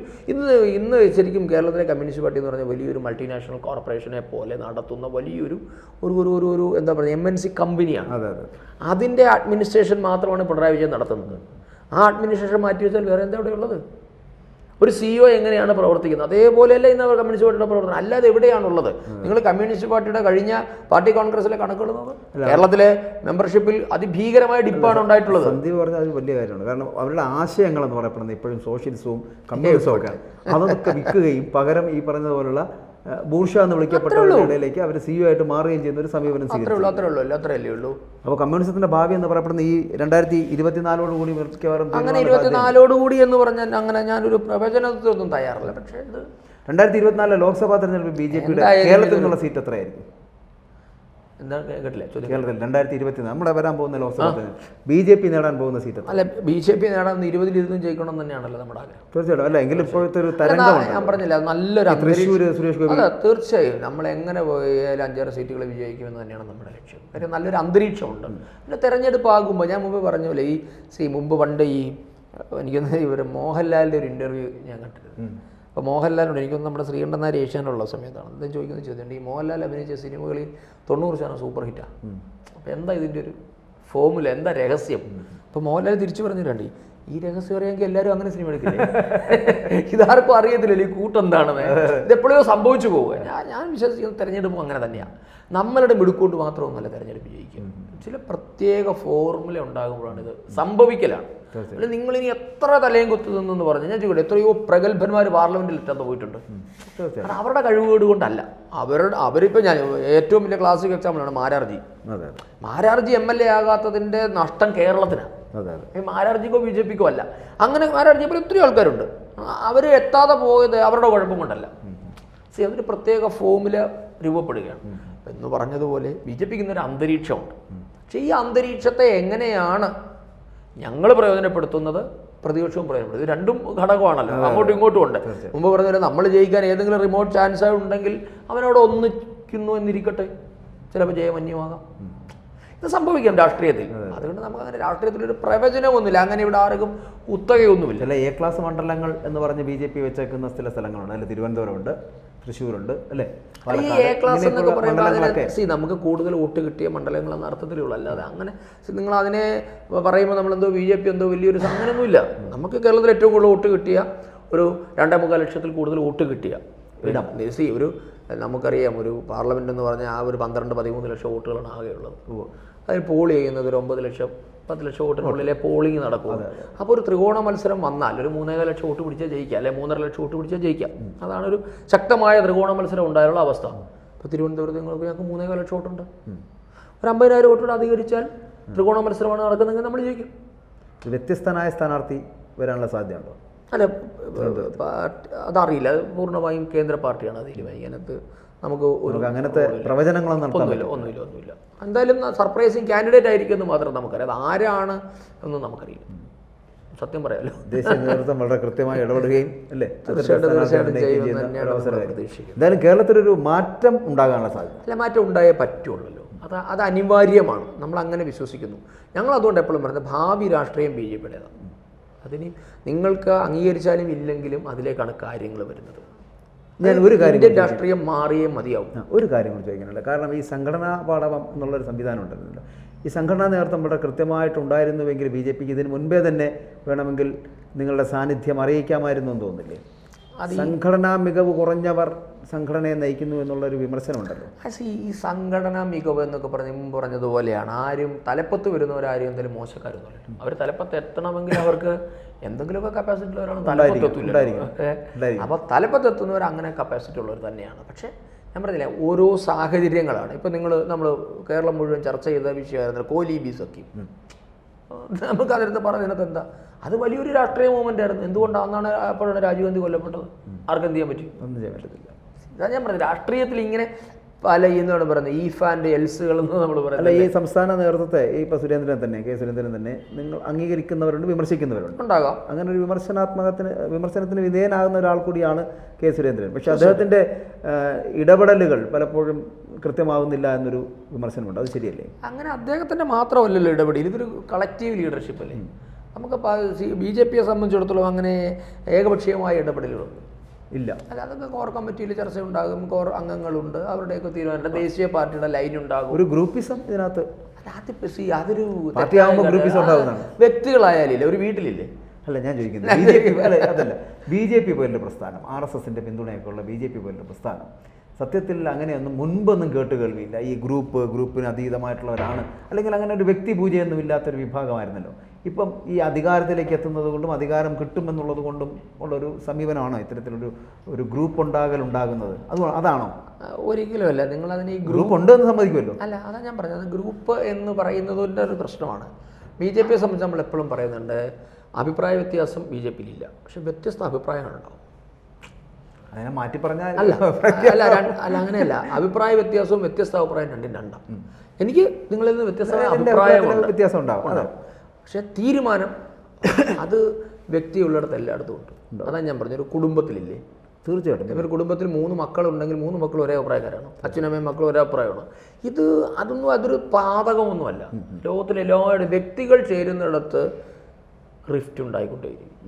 അത് നാച്ചുറലാണ്. വ്യക്തികൾക്ക് അങ്ങനെയല്ലേ വരും. രണ്ടുപേരും 2 കുടുംബ പശ്ചാത്തലത്തിൽ നിന്ന് വരുന്നവർ, 2 സാഹചര്യങ്ങളിൽ നിന്ന് വരുന്നവർ, 2 കഴിവുകളുള്ളവർ. സ്വാഭാവികമാണ് അഭിപ്രായ വ്യത്യാസങ്ങൾ, അല്ലെങ്കിൽ വ്യത്യസ്ത അഭിപ്രായങ്ങളുണ്ട്. ഏതൊരു വിഷയത്തിലുണ്ടാകും. പക്ഷെ നമ്മളുടെ വിഷയം എന്താ, നിങ്ങൾക്ക് കോർ ഇഷ്യൂവിൽ നിങ്ങൾക്ക് അഭിപ്രായ വ്യത്യാസം ഉണ്ടെന്നുള്ളതാണ്. ഞങ്ങളുടെ കോർ ഇഷ്യൂവിൽ ഞങ്ങൾക്ക് എവിടെയും വ്യത്യസ്ത അഭിപ്രായമില്ല. മനസ്സിലായില്ലേ? നിങ്ങൾ ദൈനംദിന പൊളിറ്റിക്സിൽ നിങ്ങൾക്ക് വ്യത്യസ്ത അഭിപ്രായം ഉണ്ടാകും. പക്ഷേ ഭാരതീയ ജനതാ പാർട്ടി മുൻപോട്ടേക്ക് വെക്കുന്ന കോർ ഇഷ്യൂസ്, വ്യത്യസ്ത അഭിപ്രായങ്ങളും അഭിപ്രായ വ്യത്യാസങ്ങളും ഒക്കെ നിലനിൽക്കുമ്പോൾ തന്നെ ഒരു തെരഞ്ഞെടുപ്പിന്റെ മുമ്പിൽ എത്തി നിൽക്കുമ്പോൾ ഇതൊക്കെ മാറും. തെരഞ്ഞെടുപ്പ് എപ്പോഴും അങ്ങനെയാണ്. അത് ബി ജെ പിയുടെ മാത്രം പ്രത്യേകത. ഞങ്ങൾ സുരേന്ദ്രനെ ഇഷ്ടമില്ല, ഞങ്ങൾക്ക് സുരേന്ദ്രനെ ഇഷ്ടമില്ല എന്ന് പറഞ്ഞുകൊണ്ട് ഞങ്ങൾ വോട്ട് ചെയ്യില്ല എന്ന് പറയപ്പെടുന്ന അല്ലെങ്കിൽ പ്രവർത്തിക്കില്ല എന്ന് പറയപ്പെടുന്ന സമീപനം. അതാ ഞാൻ പറഞ്ഞത്. അങ്ങനെ ബി ജെ പി ഇന്ന് നിങ്ങൾ ഇന്ത്യയുടെ രാഷ്ട്രീയം പരിശോധിച്ചാൽ നെടുകെ പിളരാത്ത ഏക പാർട്ടി ബി ജെ പിയാണ്. ബി ജെ പി ഇന്നവരെ പിളർന്നിട്ടില്ല. എന്താ കാര്യം? ബി ജെ പിയിൽ നിങ്ങൾ പറഞ്ഞ പോലെ വ്യത്യസ്ത അഭിപ്രായം അതുകൊണ്ടല്ല, വ്യത്യസ്ത അഭിപ്രായമുണ്ട്. ബി ജെ പിയിൽ എത്രയോ അഭിപ്രായ വ്യത്യാസങ്ങൾ പറഞ്ഞാൽ നിങ്ങൾ പറഞ്ഞ അതേ പോയിന്റ് ഞാൻ അംഗീകരിക്കുക, വാദത്തിന് വേണ്ടി അംഗീകരിച്ചു. ഇനി ഗ്രൂപ്പ് ഒന്ന് തന്നെ ഇരുന്നോട്ടെ, ഇല്ലാഞ്ഞതുകൊണ്ടാ അല്ല. കോർ ഇഷ്യൂ നമുക്ക് വിട്ടുവീഴ്ചയില്ല. അതിനകത്ത് എല്ലാവരും ക്ലിയറാണ്. ഞങ്ങളുടെ ലക്ഷ്യം എന്താണ്, ഞങ്ങൾക്ക് എന്താണ് ചെയ്യുക, അതിൽ ഞങ്ങൾ ക്ലാരിറ്റി എല്ലാവർക്കും ഉണ്ട്. അതുകൊണ്ട് എലിയെ പേടിച്ച് ഉല്ലം തേടുന്നത് പോലെ കെ സുരേന്ദ്രനെ തോൽപ്പിച്ച് ഞങ്ങൾക്ക് ബി ജെ പി ഇല്ലാതാക്കാൻ പറ്റില്ലല്ലോ. പറ്റുമോ? നിങ്ങൾക്ക് ചിലപ്പോൾ സുരേന്ദ്രനെ മാറ്റി നിർത്തുക എന്നുള്ളത് മാത്രമേ ഉള്ളൂ. അല്ല, അത് പറഞ്ഞാൽ ചിലപ്പോൾ നിങ്ങൾക്ക് സുരേന്ദ്രനെ ഇഷ്ടമല്ല, അതുകൊണ്ട് എന്ത് ചെയ്യും? പാർട്ടിയെ നശിപ്പിക്കാൻ പറ്റും? ഒരിക്കലും ഒരിക്കലും. അതുകൊണ്ടാണ് ബി ജെ പി പിളരാത്തത്. മറ്റു പാർട്ടികൾ അങ്ങനെയല്ല. ഈ വ്യക്തിപരമായ ഇഷ്ടാനിഷ്ടങ്ങൾ പാർട്ടിയെ ബാധിക്കുന്നു. പിടികിട്ടിയോ? അതുകൊണ്ടാണ് ഇത് നെടുകെ പിളരുന്നത്. അങ്ങനെ ഒരു ബാധകമേ ഉണ്ടാകില്ല. നമുക്ക് ഈ അധികാരം കൂടുതലായിട്ട് കിട്ടുമല്ലോ. ഇപ്പോൾ 10 വർഷമായിട്ടുള്ളൂ നമ്മൾ കേന്ദ്രത്തിൽ അധികാരത്തിലെത്തിയിട്ട്, ബാക്കിയുള്ള പല സ്ഥലങ്ങളിലും അങ്ങനെ അധികാരത്തിലെത്താറുണ്ട്. ഈ അധികാരം കൈ കിട്ടിക്കഴിയുമ്പോൾ സ്വാഭാവികമായിട്ടും നമുക്ക് അധികാരം ലഭിച്ചു കഴിഞ്ഞാൽ ഈ പാർട്ടിയിലേക്ക് പിളർപ്പ് വരെ ഉണ്ടാകാനുള്ള സാധ്യത അപ്പോൾ കുറച്ചുകൂടെ ശക്തമാകും. ഉണ്ടായോ? ബി ജെ പി എത്ര കാലമായിട്ട് അധികാരത്തിരിക്കുന്നത്? ഇപ്പൊ 10 വർഷം തുടർച്ചയായി. 10 വർഷം തുടർച്ചയായി. 6 വർഷം അതിന് മുൻപ് 25 വർഷങ്ങൾ കഴിയുമ്പോൾ മാത്രമായിരിക്കും. ഗുജറാത്ത് 30 വർഷമായിട്ട് ഭരിക്കില്ല, 26 വർഷമായിട്ട്. അപ്പോൾ ഉണ്ടാകില്ല എന്നുള്ള ഉറപ്പ് ഒരിക്കലും. ബി ജെ പിക്ക് അങ്ങനെ ഒരു സംവിധാനം. ബി ജെ പി പിളരും എന്ന് നിങ്ങൾ പ്രതീക്ഷിക്കും. ഗ്രൂപ്പ് ഉണ്ടെങ്കിൽ പോലും കോർ സംവിധാനത്തിനുള്ളിൽ ഒരൊറ്റ മനസ്സായിരിക്കും. അതാ ഞാൻ പറഞ്ഞു, നിങ്ങൾ ബി ജെ പി പിളരും എന്ന് നിങ്ങൾ ഒരിക്കലും പ്രതീക്ഷിക്കരുത്. ഒരിക്കലും ബി ജെ പി പിളരില്ല. ആ പ്രതീക്ഷ അത് പ്രതീക്ഷയല്ല, അത് ബി ജെ പിയുടെ ഐഡിയോളജിയുടെ പ്രത്യേകത. അത് ഒരിക്കലും ഉണ്ടാകില്ല. ബി ജെ പി നിങ്ങൾ നോക്കൂ, ബി ജെ പിയുടെ ആദ്യകാല സ്ഥാപക നേതാക്കന്മാരുണ്ട്. ബൽറാജ് മധോക്ക് ആദ്യമായിട്ട് ബി ജെ പിയിൽ നിന്ന് പുറത്തു പോയ ഒരാളാണ് അദ്ദേഹം. ബൽറാജ് മധോക്ക് എന്ന് പറഞ്ഞാൽ അടൽ ബിഹാരി വാജ്പേയിയെ പോലെ തന്നെ വലിയ പ്രഗത്ഭനായ നേതാവായിരുന്നു ബൽറാജ് മധോക്ക്. അദ്ദേഹം കൂടെ ഇറങ്ങി വന്നിട്ടാണ് അദ്ദേഹത്തെ കൂടിയാണ് ഗുരുജി അന്ന് ജനസംഘം തുടങ്ങാൻ വേണ്ടി വിട്ടുകൊടുത്തൊരു നേതാവാണ് ബൽറാജ് മധോക്ക്. അദ്ദേഹമാണ് ബി ജെ പിയുടെ സ്ഥാപക നേതാക്കൾ. അദ്ദേഹം പുറത്തു വിട്ടെന്ന് സംഭവിച്ചു? ഒന്നും സംഭവിക്കില്ല. അതാ ഞാൻ പറഞ്ഞു, നിങ്ങൾക്ക് വ്യക്തികൾക്ക് പുറത്തു പോകാം, പക്ഷേ എനിക്ക് വ്യക്തികളോടുള്ള ഇഷ്ടാനിഷ്ടങ്ങൾ ചോദിക്കാതെ പോകാൻ പറ്റുന്ന ഒരു ചോദ്യം കൂടെ. അതായത് ഇപ്പോൾ ഇത് പറഞ്ഞുകൊണ്ടാണ് നമ്മൾ മുൻകാല രാഷ്ട്രീയ നേതാക്കളെ കുറിച്ച് എൽ കെ അദ്വാനി ഒരിക്കലും മറക്കാൻ പറ്റാത്ത വ്യക്തിത്വമാണ്. രഥയാത്ര നടത്തിയതിന് ശേഷം അല്ലെങ്കിൽ 2 സീറ്റിൽ നിന്ന് 303 സീറ്റിലേക്ക് ബി ജെ പിയുടെ വളർച്ച എന്ന് പറയപ്പെടുന്നത് ഗ്രാജുവലി ആയിരുന്നല്ലോ. അപ്പോൾ അങ്ങനെ ഉണ്ടായ പഴയ പല നേതാക്കളെയും ഒതുക്കിയിരുത്തി അല്ലെങ്കിൽ തള്ളിക്കളഞ്ഞു എന്നൊരു വിമർശനങ്ങളൊക്കെ വരുന്നുണ്ട്. അതൊക്കെ ഉണ്ടാകുന്നതാണോ? അങ്ങനെ ആരെയാണ് ഒതുക്കി? ഇല്ല, ഇപ്പോൾ എൽ കെ അദ്വാനി ആവട്ടെ, മുരളി മനോഹർ ജോഷി ആവട്ടെ, ഇവരെ പോലുള്ള പ്രായവും ആരോഗ്യം കൂടെ നോക്കൂ. ഈ ഇപ്പോൾ നമ്മുടെ രാംലല്ലയുടെ മന്ദിരത്തിൽ തന്നെ എത്താൻ കഴിയാതായി പോകുന്നതും എത്താത്തതും തമ്മിലുള്ള വിമർശനങ്ങൾ ഉണ്ടാകുന്നു. അനാരോഗ്യമാണെന്ന് പറഞ്ഞില്ല, അദ്ദേഹം വിളിച്ചിട്ടില്ല എന്ന് പറഞ്ഞ് വിശ്വഹിന്ദു പരിഷത്തൊക്കെ വിളിച്ചില്ല. ഇല്ല, അങ്ങനെയൊന്നുമില്ല. അങ്ങനെ അതാ ഞാൻ പറഞ്ഞത്, നമ്മൾക്ക് അതിൻ്റെ ഈ നമ്മളുടെ ഒരു ബി ജെ പിയുടെ ഒരു കുടുംബ പശ്ചാത്തലം അറിയാൻ പറ്റുന്നുണ്ട്. ഒരു പ്രത്യേക, അതുകൊണ്ടാണ് ഞാൻ എപ്പോഴും നിങ്ങൾ ബി ജെ പിയെ മനസ്സിലാക്കണേ, ബി ജെ പിക്ക് അകത്ത് വരണം. നിങ്ങൾ പുറത്തുനിന്ന് എത്ര നിങ്ങൾ നേരെ മറിച്ച് നിങ്ങൾക്ക് കമ്മ്യൂണിസ്റ്റ് പാർട്ടിയെ പുറത്തുനിന്ന് മനസ്സിലാക്കാൻ പറ്റും, കോൺഗ്രസിനെ പുറത്തുനിന്ന് മനസ്സിലാക്കാം. നിങ്ങൾക്ക് സംഘത്തിനെ മനസ്സിലാക്കണം, സംഘത്തിനകത്ത് വരണം. നിങ്ങൾക്ക് ഒരിക്കലും പിടികിട്ടില്ല. അതുകൊണ്ടല്ലേ ആരെല്ലാം എന്തെല്ലാം പറഞ്ഞിട്ട് നമ്മൾ അൺബയസ്ഡ് ആണല്ലോ. നിങ്ങൾ എന്തും പറഞ്ഞോളൂ. ഞങ്ങളുണ്ടായ കാലം 925 മുതൽ നമ്മളിത് കേൾക്കുക, ഞങ്ങളെ മൈൻഡ് ചെയ്യുന്നില്ലല്ലോ. മുന്നോട്ടല്ല ഇതുവരെ പുറകേട്ടേക്ക് പോയിട്ടില്ല. അത് പണ്ട് ഈ ദീനദയാൽജിയുടെ കാലഘട്ടം മുതൽ പറഞ്ഞു, പണ്ട് ഉണ്ടായിരുന്ന വലിയൊരു ചോദ്യമാണ്, നമുക്ക് സ്വാധീനമില്ലാത്തത് മത്സരിക്കണം. ബി ജെ പിക്കാർ എന്ന് നേരിട്ടുകൊണ്ടൊരു ചോദ്യമാണ്. നിങ്ങൾ നോക്കൂ, കേരളത്തിൻ്റെ എല്ലാ അസംബ്ലി മണ്ഡലങ്ങളും ഞങ്ങൾ മത്സരിക്കണം, എല്ലാ പഞ്ചായത്തുകളും ഞങ്ങൾ മത്സരിക്കുന്നത്. എന്തിനാണ് മത്സരിക്കും? ഞങ്ങളുടെ ഐഡിയോളജി അല്ലല്ല, ഞങ്ങളുടെ ഐഡിയോളജി ഞങ്ങൾക്കുള്ള ക്ലാരിറ്റി കൊണ്ടാണ്. ഞാനത് CPM-കാരനെ വീണ്ടും CPM-ലേക്ക് തിരിച്ചു. CPM-കാരനെ വെല്ലുവിളിക്കുക, നിങ്ങൾക്ക് കയ്യൂക്ക് കാണിക്കാൻ പറ്റാത്ത ഒരിടത്ത് നിങ്ങൾ മത്സരിച്ചിട്ടുണ്ടോ? ഒരിടം കാണിച്ചാൽ നിങ്ങൾ. ഞങ്ങൾ ഇന്ത്യയിലെ എല്ലായിടത്തും മത്സരിക്കുന്നുണ്ട്. CPM എന്താ കേരളത്തിനും ത്രിപുരയ്ക്കും പുറത്ത് മത്സരിക്കാത്തത്? ഇന്ന് ബംഗാളിൽ പോലും മത്സരിക്കാൻ ആളില്ല. ബംഗാളിലില്ല CPM മത്സരിക്കുന്നത്. ഞാൻ ചുമ്മാ പറയുന്നില്ല, ബംഗാളി CPM മത്സരം എന്താ കാര്യം? അവർക്ക് കയ്യൂക്കില്ല. ഞാൻ ജോലി അവിടെ കഴിഞ്ഞു, കഴിഞ്ഞു. അതാണ്. അപ്പം ഞാൻ ഡൽഹി വർക്ക് ചെയ്ത ഒരാളാണ്. ഞാനിപ്പോൾ ഒരു ദിവസം AKG സെൻറ്ററിൽ പോകും, അവിടെ AKG ഭവനിൽ പോകും. അപ്പോൾ ഞാൻ ഡെയിലി ഇങ്ങനെ ആലോചിക്കും, ഈ CPM-ൻ്റെ പോളിറ്റ് ബ്യൂറോ അംഗങ്ങൾ മിക്കവാറും എല്ലാം ഡൽഹിയിലുണ്ട്. അന്ന് കാരാട്ടാണ് ജനറൽ സെക്രട്ടറി. കാരാട്ടുണ്ട്, യെച്ചൂരിയുണ്ട്, ബൃന്ദയുണ്ട്, അന്ന് MK പാന്ധെ ജീവിച്ചിരിപ്പുണ്ട്, പാന്ധയുണ്ട്. ഇവരെല്ലാം ഡൽഹിയിലാണ്. ഞാനതിൽ പാലിക്കും. ആ ഗോൾ മാർക്കറ്റിൻ്റെ ചുറ്റും 10 ഓട്ടോറിക്ഷക്കാരെ സംഘടിപ്പിച്ച ഒരു യൂണിറ്റ് ആവും. ഒരു വാർഡിൽ അവന്മാർ മത്സരിച്ചിട്ടില്ല. എന്താ ചെയ്യാത്തേ? ഇത് ഞാനൊരു CPM-കാരനെന്ന് ചിന്തിക്കണ്ടേ? അവന് കയ്യൊക്കെ കാണിക്കാൻ പറ്റുന്ന, അവന് തെമ്മാടത്തം കാണിക്കാൻ പറ്റുന്ന മത്സരിക്കുള്ളൂ. ഞങ്ങൾ അങ്ങനെയല്ല. ഞങ്ങൾ കശ്മീർ മുതൽ കേരളം വരെയുള്ള എല്ലാ സംസ്ഥാനത്തും ഞങ്ങൾ മത്സരിക്കുന്നുണ്ട്. ഞങ്ങൾ ജയിക്കോ തോറ്റോ ഞങ്ങളുടെ ഒരു വിഷയമല്ല. ഞങ്ങളുടെ ജീവൻ കൊടി ഉയർത്തിയ ജീവൻ പോകുന്ന സ്ഥലത്ത് ഞങ്ങൾ കൊടി ഉയർത്തിയിട്ടുണ്ട്. അവിടെയും ഞങ്ങൾ മത്സരിക്കും. 2 വോട്ടേ കിട്ടിയതുള്ളൂ. ഞങ്ങളത് മത്സരിക്കും. അതൊന്നും മാരാർജി വളരെ ക്ലാരിറ്റിയോട് പറഞ്ഞിട്ടുണ്ട്, ദീനദയാൽജി പറഞ്ഞിട്ടുണ്ട്. ഇത് ഞങ്ങൾക്കൊരു അവസരം, ഞങ്ങളുടെ ഐഡിയോളജി പറയാൻ കിട്ടുന്നൊരു അവസരമാണ്, ഞങ്ങൾ വിനിയോഗിക്കും. അപ്പോൾ അതുകൊണ്ട് നിങ്ങൾ BJP അങ്ങനെ കാണരുത്. BJP വളരെ ഞങ്ങൾക്ക് എപ്പോഴും നമ്മൾ പറയുന്നുണ്ട്, രാഷ്ട്രീയം എന്ന് പറഞ്ഞാൽ എപ്പോഴും അധികാരത്തിന് വേണ്ടി മാത്രമൊന്നുമല്ല. നിങ്ങൾ BJPയുടെ എല്ലാ നിലപാടുകളും പരിശോധിച്ച് നോക്കൂ. പ്രതിപക്ഷത്തിരുന്നപ്പോൾ BJP സ്വീകരിച്ച നിലപാടുകൾ എന്തെങ്കിലും ഘടകവിരുദ്ധമായ നിലപാട് ഭരണത്തിൽ വന്നപ്പോൾ സ്വീകരിച്ചു? എന്തുകൊണ്ടാണ് CPM-നും കോൺഗ്രസിനും BJP അധികാരത്തിന് വേണ്ടിയിട്ടല്ല എന്ന് പറയുമ്പോൾ എനിക്ക് വീണ്ടും ചോദ്യങ്ങൾ ചോദിച്ചുകൊണ്ടേയിരിക്കേണ്ടി വരുന്നു എന്നുള്ളതാണ്. കാരണം പലപ്പോഴും BJP പല സ്ഥലങ്ങളിലും അധികാരം നിലനിർത്തുന്നതിന് വേണ്ടിയുള്ള ശ്രമങ്ങൾ പലപ്പോഴും നടത്താറുണ്ട്. പല മേഖലകളിലും പല സംസ്ഥാനങ്ങളും നമ്മൾ കണ്ടിട്ടുള്ളതാണ്. ഇനി അത്തരത്തിലുള്ള ഒരു കോൺട്രവേഴ്സിയിലേക്ക് പോകാൻ എനിക്ക് താല്പര്യമില്ല, എങ്കിലും അതുകൂടി പറഞ്ഞ് നമുക്ക് വേണമെങ്കിൽ അവസാനിപ്പിക്കാം. എന്തുകൊണ്ടാണ് അത്തരത്തിലൊരു സമീപനം സ്വീകരിക്കുന്നത്? പലയിടത്തും സീറ്റ് ചാക്കിട്ട് പിടിക്കുന്നു, അല്ലെങ്കിൽ മറ്റുള്ള MLA-മാരെ ചാക്കിട്ട് പിടിച്ച് ഒരു മന്ത്രിസഭ ഉണ്ടാക്കുക. അധികാരം നിലനിർത്താൻ ശ്രമിക്കുന്നത് തെറ്റാണോ? തെറ്റല്ല. ഞാനതല്ല, അധികാരം നമ്മുടെ അല്ല, ഞങ്ങളുടെ നിലപാടുകൾ ഞാൻ പറഞ്ഞു. ഞങ്ങളുടെ നിലപാടുകൾ അതാ മുമ്പ് പറഞ്ഞതുപോലെ, ഞങ്ങൾ സ്വാശ്രയ കോളേജിനെതിരെ സമരം ചെയ്ത് ഭരണത്തിൽ വന്നു. തീർച്ചയായിട്ടും സ്വാശ്രയ കോളേജ് നടപ്പാക്കിയില്ല. ഞങ്ങൾ പറഞ്ഞ ഐഡിയോളജിക്ക് ഘടകവിരുദ്ധമായി ഏതെങ്കിലും ചെയ്തിട്ടുണ്ടോ? ഞങ്ങൾ 1980 ബോംബെയിൽ BJP രൂപം കൊള്ളുമ്പോൾ, അല്ലെ അതിനു മുൻപ് 64 ജനസംഘം രൂപം കൊള്ളുമ്പോൾ അന്നും ഞങ്ങൾ പറഞ്ഞിരുന്നു 370 വകുപ്പെടുത്തുകളാണ്. രാമക്ഷേത്രം 84 ഞങ്ങൾ ഏറ്റെടുക്കുന്നത്. 84 മുതൽ ഞങ്ങൾ പറഞ്ഞുകൊണ്ടിരിക്കുന്നു. പിന്നെ ഏകീകൃത സിവിൽ കോഡ് വേണം. ഞങ്ങളുടെ നിലപാടുകളാണ്. ഞങ്ങളൊരു എങ്ങും മാറ്റി പറഞ്ഞിട്ടില്ല. ഞങ്ങൾക്ക് അന്ന് അതാ പറഞ്ഞത്, ഈ ഞങ്ങളെ 370 വകുപ്പ് എടുത്ത് കളയണമെന്ന് ആവശ്യപ്പെട്ടപ്പോൾ എന്തായിരുന്നു ഇന്ത്യയിൽ ഞങ്ങളോടുള്ള പുച്ഛം? ഞങ്ങൾ അതാ ഞാൻ പറഞ്ഞു, അധികാരത്തിന് വേണ്ടി ഞങ്ങൾ മാറ്റി പറഞ്ഞിട്ടില്ല. രാമക്ഷേത്രം എന്ന് പറയുന്നത് ഞങ്ങൾ ഹിമാചലിലെ പാലംപൂരിൽ ചേരുന്ന ഞങ്ങളുടെ നാഷണൽ കൗൺസിലാണ് തീരുമാനമെടുക്കുന്നത്. അയോധ്യ പൊളിറ്റിക്കൽ ഇഷ്യൂ ആയി ഏറ്റെടുക്കണം. അയോധ്യ രാമക്ഷേത്രം നിർമ്മിക്കാൻ ആര് സമരം നടത്തിയാലും അവർക്ക് BJP പിന്തുണ കൊടുക്കും. ഇതായിരുന്നു നമ്മുടെ നിലപാട്. അല്ല BJP എടുത്തൊന്നല്ല, അവർക്ക് പിന്തുണ BJPയുടെ അത് കിട്ടും. അന്ന് ഞങ്ങളെ പുച്ഛിച്ചവർ, ഞങ്ങളെ വർഗീയ പാർട്ടികളായിട്ട് പറഞ്ഞവർ, ഞങ്ങളെ അകറ്റി നിർത്തിയവർ, ഞങ്ങളെ അപഹസിച്ചവർ, ഞങ്ങളെ തല്ലിയൊടിക്കാൻ വന്നവന്മാർ, ഞങ്ങളെ തൊട്ടുകൂടായ്മ പ്രഖ്യാപിച്ചിരുമാരെല്ലാം ഞങ്ങൾ മാറ്റി പറഞ്ഞില്ലല്ലോ. ഞങ്ങൾക്ക് വേണമെങ്കിൽ സുഖമായിട്ട് പറയാമല്ലോ, ഞങ്ങൾക്ക് അധികാരം കിട്ടാൻ വേണ്ടി നിങ്ങളോടൊപ്പം ഞങ്ങളെ കൂടെ ചേർത്ത് നിർത്തേ, ഞങ്ങളിതൊന്ന് മാറ്റി വെച്ചേക്കാം. ഞങ്ങൾ പറഞ്ഞില്ല. ഞങ്ങളുടെ ഐഡിയോളജിയിൽ ഞങ്ങൾ ഘടകകക്ഷികളെ ഉണ്ടാക്കിയപ്പോൾ അവർക്ക് വേണ്ടി ഞങ്ങൾ ഞങ്ങളുടെ നയങ്ങൾ മാറ്റിയില്ലല്ലോ. ഇല്ലല്ലോ, മാറ്റിയിട്ടില്ലേ? അപ്പോഴും ഞങ്ങളുടെ ഐഡിയോളജി ഇതാണ്. ഞങ്ങൾ ഇതിനു വേണ്ടിയിട്ടാണ് നിലകൊള്ളുന്നത്. ഞങ്ങൾ അടിയന്തരാവസ്ഥ കാലത്ത് ഞങ്ങളിത് പറഞ്ഞു. ഇന്ദിര ഭരിച്ചപ്പോഴും പറഞ്ഞു, നെഹ്റു ഭരിച്ചപ്പോഴും പറഞ്ഞു, രാജീവ് ഭരിച്ചപ്പോഴും, എല്ലാവരും ഭരിച്ചപ്പോൾ ഞങ്ങളുടെ ഐഡിയോളജി ഞങ്ങൾ വിട്ടുകളയാൻ തയ്യാറായിട്ടില്ല. അത് ഇനിയും വിട്ടുകളയില്ല. അതുകൊണ്ടാണ് ഞാൻ പറഞ്ഞത്, നിങ്ങൾക്കിതിനെ പിളർത്താൻ ഒരിക്കലും സാധ്യമല്ല. നിങ്ങൾ വ്യക്തികൾ ഇഷ്ടാനിഷ്ടങ്ങൾ, അത് ലോകത്തിൽ ഇന്ന് ഇന്ത്യ മഹാരാജ്യത്ത് 145 കോടി ജനങ്ങളുണ്ട്, 145 കോടി അഭിപ്രായമുണ്ട്. അതിനകത്തൊന്നും ഒരു തെറ്റുമില്ല. അത് ഏത് പാർട്ടിയിലും ഉണ്ടാകും. ഇനി ഹിറ്റ്ലർ ഭരിച്ച കാലഘട്ടത്തിൽ ഹിറ്റ്ലറുടെ നാസി പാർട്ടിയിൽ അഭിപ്രായ വ്യത്യാസമില്ലേ? ഉണ്ടാകും, സ്വാഭാവികമാണ്. വ്യക്തികളാണ് വ്യത്യസ്ത അഭിപ്രായം പറയുന്നേ. അതുകൊണ്ട് അവരെ ഞങ്ങൾ ഇല്ലായ്മ ചെയ്തു. നിങ്ങൾ ഞാൻ ഒരു കാര്യം പറഞ്ഞ് ഞാൻ അവസാനിപ്പിക്കാം.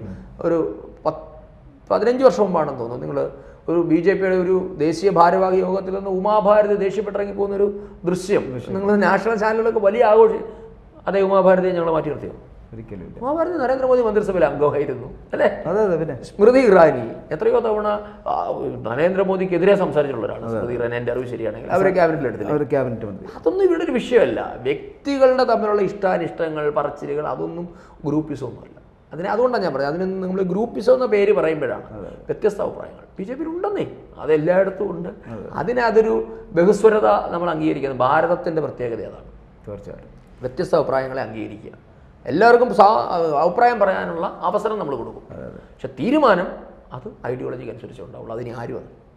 തീർച്ചയായിട്ടും ഐഡിയോളജി എന്ന് പറയപ്പെടുന്നത് ഒരിക്കലും മാറ്റിവെക്കാൻ കഴിയില്ല. കാരണം അങ്ങനെ നടന്നു കയറുകയാണ് BJP. 2-ൽ നിന്ന് 303-ലേക്കും നാളെ ചിലപ്പോൾ 400-ലേക്കും. അങ്ങനെ വലിയ ചിന്തകൾ, വലിയ പ്രതീക്ഷകൾ, ഒപ്പം തന്നെ അവർക്ക് പറയുവാനുള്ളതൊന്നാണ്. ഗ്രൂപ്പിസം എന്നുള്ളത് ഉണ്ടായിരിക്കാം, വ്യത്യസ്ത അഭിപ്രായങ്ങൾ, ഒപ്പം തന്നെ അഭിപ്രായ വ്യത്യാസങ്ങൾ. പക്ഷേ ഇതെല്ലാം അതിനപ്പുറത്തേക്ക് ഒരു കോർ സംവിധാനത്തിന് കീഴിലാണ് അവർ എന്ന് അവർ ഉറക്കെ പറയുന്നു. അതുകൊണ്ട് അവരെ ഒരിക്കലും നെടുകെ പുലർത്താൻ ആർക്കും കഴിയില്ല. അങ്ങനെ ചിന്തിക്കുന്നവർ ഒരിക്കലും BJPക്കാരുമല്ല. ഇവിടെ നമ്മളൊപ്പം സംസാരിച്ചത് സന്ദീപ് വാചസ്പതിയാണ്. വാചസ്പതി, നന്ദി. Thank you.